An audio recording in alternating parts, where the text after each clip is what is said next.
Alright, so we're back at the shed and I have a lot of mulch with me. You'll probably notice that I've forgotten my other cameras, so you'll probably actually get a little bit better video quality, but worse sound quality because I'm on my phone. But here's the mulch, there's the shed, and that's pretty much today's project. We're gonna be putting the mulch around the plants. Plants are all doing well. It's actually been a week and not a day since I was last here because it's been raining, and then I've got my regular maintenance stuff to keep up on. But yeah, we're gonna do the mulch today, then we're going to clean up the crepe myrtles and clean up the front flower beds. I already cut a few of these just so I could pull the truck in easier. But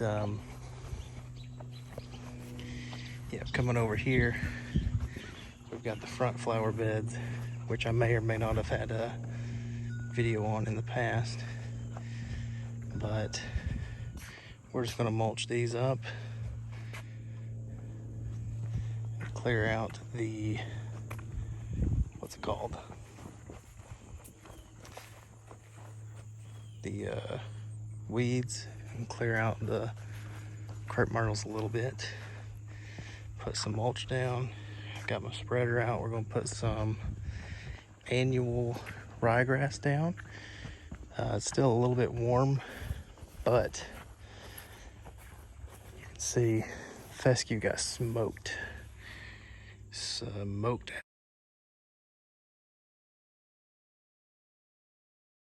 out from the heat of summer.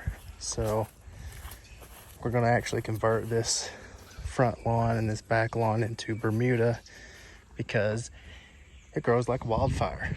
You know, within 2 weeks, I think, of the fescue going away, the Bermuda have just washed over into this yard. So we're gonna attempt for a Bermuda lawn next summer, and we're gonna do annual rye right now in the fall instead of fescue. So that's all on the day's list. Let's get this mulch down.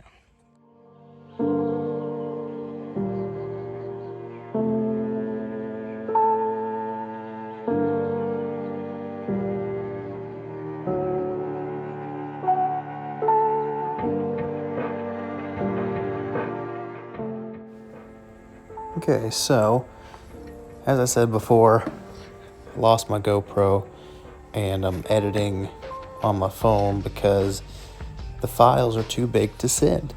And though I have to use this horrible editing software, and you know, I'm literally walking around in my living room talking into my phone with no audio from the video, so it's like this is the worst editing app, and it's so I don't understand it. But anyway, let's talk about what we're doing here.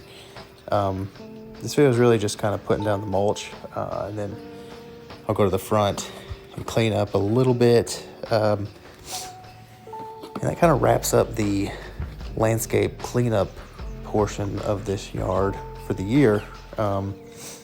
They do have a few like little things, like they want some stepping stones and a couple of planter boxes, which I didn't get footage of for this video. Whoops. But I did get a nice picture today. Went and mowed it today, and it's like November 20th, and this video was like, hang on a minute, I'll figure out how long it was. Okay, so the footage you're watching on screen was recorded on September the 27th. And today, the picture at the end of the video was taken today on November 18th. And man, it looks so good. So good. I kind of wanted this part of the video, or this second, follow-up video with the mulch to be quicker. But the app that I'm having to use, because I don't know where my GoPro is, it doesn't have anything over 2x speed. So you kind of just have to we just kind of have to sit through it and wait. But basically, yeah, we're just doing the mulch on this today finishing it up. And you can see here in a minute, I'll show you, and I'll talk in the video about how nice the edges look once the mulch is done. But some things to notice is that every scoop I lay, I kind of try to wiggle the rake over it and kind of smooth it out as I go, so that I don't have to go back and step into the bed and smooth it out at the end. It's just a little, efficiency trick. Just do it as you go. You don't have to worry about it. And then when it's done, you throw your preen or your snapshot over top. Okay, so we have most of this side squared away. Now I'm going to go through and go around the edges and just going to smooth things out a little bit. I went through as I was doing it, smoothed it as I went, but I like to do sort of a, just a little bit of a touch-up type deal. But I really want to go around the edges and smooth it out, make sure I don't have any thin spots on the edges, and just really kind of make things a little bit more even. But this right here, I love these, the false cypress, because look how bright it is against that fresh mulch. It just looks so good, it stands out. And you got the white hydrangeas, and you'll have red rose. It's gonna look so good.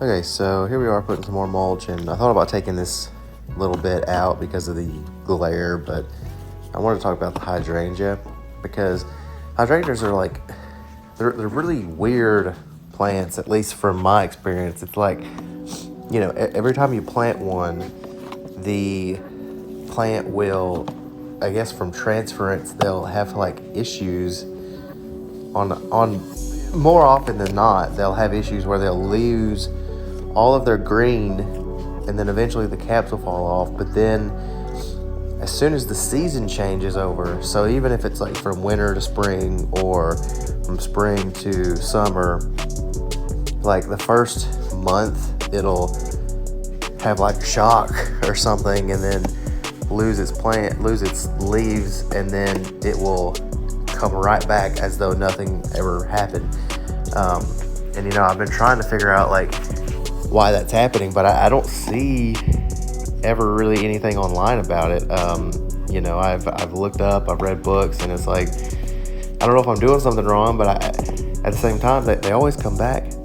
So I don't really know what's up with that, but I always, just as a prerequisite, I always warn people, like, these hydrangeas, they might kind of get a little droopy, but they always come back, and they do. I mean, they come back way stronger than before.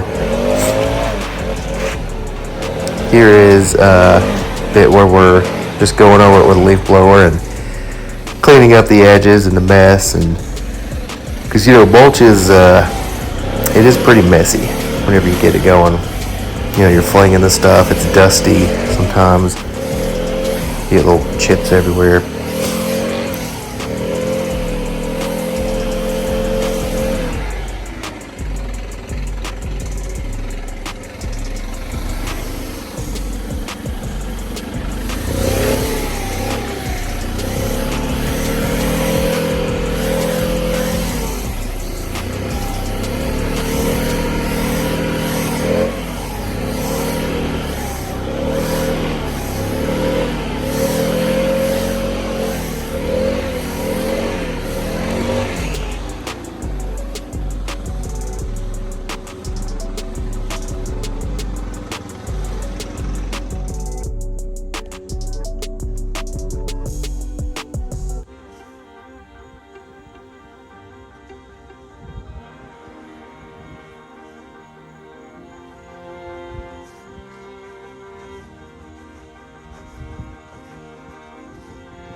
Okay, so here's the finished product.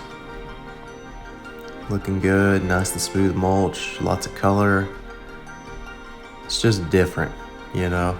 And then we also seeded back here and seeded the front lawn, which you'll see in a few minutes. And at the end of the video, there's a picture of the front lawn with the annual ryegrass grown in. Now we're gonna move up to the front, and you'll see sort of a similar thing going on. We got lots of color. I love to plant in the summer begonias because you don't have to water them. You know, you really, even if you don't get rain, here in Georgia with these super hot summers, you just don't have to do anything to them. You'll see the first patch, if you scroll back a little bit, the first patch of begonias didn't do as well because I'd planted them a lot earlier than I should have. But the second patch that you were just looking at looked amazing, and I don't do anything to them, and neither does the homeowner. But yeah, begonias are an amazing summer plant for that reason. No maintenance. And here we are with the Nandinas, which to me are the devil. I hate Nandinas because they're just ugly. Customers don't.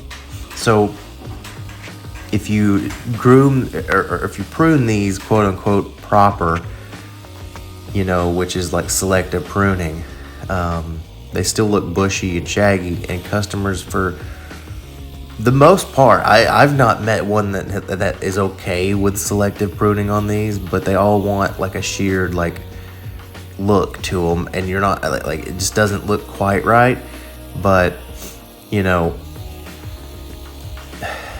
I don't know. I've never met a customer that when I do a selective pruning, they're like, oh, that looks amazing. Like, you know, it's always they want it cleaned up. I mean, really, because that's the thing with the Nandinas, is that they do have such a crazy wild growth habit. And then they are in the bamboo family, so certain varieties will actually spread like wildfire and just take over everything. And it's excruciatingly annoying. I did a cleanup last year with Nandinas that were literally as tall as the house, like up to the roof. I went and cut them all the way down to the dirt, with the exception of one or two, and it's just, you know, they're just such a mess. It's such a pain. I hate Nandinas, and I also hate, you might be surprised with this one especially, I hate rose bushes because they're so just, it's so weird to work with because the growth habit of the plant, they're just so bulky and odd, and you know, the thorns suck. Like, even no matter how thick your gloves are, you're gonna get stuck by the things, you know, through your jacket or through your pants or whatever. You know, I hate roses. I hate Nandinas, but I do plant a lot of roses for the pure and simple fact that, you know, we live in an area where there's a lot more older population, and they love knockout roses. People love knockout roses. So for me to not use roses because I don't like them would be kind of foolish. You know, it's kind of like a staple of that classic, like, older demographic landscape, right? Like, because and let's be honest, they do look really good. I mean, we're in November the 18th, and I was out to this yard yesterday, and the roses are still blooming because of the way our winters are so mild. And so, you know, it's good for color, but they're just really annoying and cumbersome, basically, is why I don't like them. But you'll see up front here a couple of my favorites, which are the Paul's Falls Cypress or Lemon Thread Cypress. And then the purple is what's called Secretia. And Secretia is amazing. It's such an easy plant, much like begonia. You just stick it in the ground and it will grow. These plants, the purple Secretia, I basically stuck those in the ground from cuttings of another customer. You know, I do this other customer's landscape cutbacks, and every year I'll just take some cuttings of Secretia from their normal maintenance and stick them in some pots, and I'll plant them the next season. So they're extremely easy to grow, and they love full sunlight, and they'll get big and beautiful and just purple, and they got these little pink flowers, and it mixes well with the bright yellow of those cypress. So it's a really, really good option for super easy, super simple color if you're in a hot climate. So here we are seeding, and you know, this is straightforward. I don't think I seeded or showed seeding the back. Maybe I did, but we'll just let you walk through this. The grass seed that we're using it's a turf type annual rye on this yard, and I did an experiment with basically using a turf type annual rye and then your basic annual rye because of the price difference. So to get this turf type annual rye, we have one place in town that sells it, and it's like $70 a bag. But your standard annual rye is $40 a bag. So I did this yard and then one other with the turf type annual rye, and then I did another 4 yards, I believe it was, with the standard basic annual rye. And I'm gonna tell you right now, I see no difference at all. Just none, not in the slightest. You know, they both look good, they both look great, they both grew about the same rate. But yeah, there's your annual rye, and I'll show a picture of this sprouted at the end. Enjoy.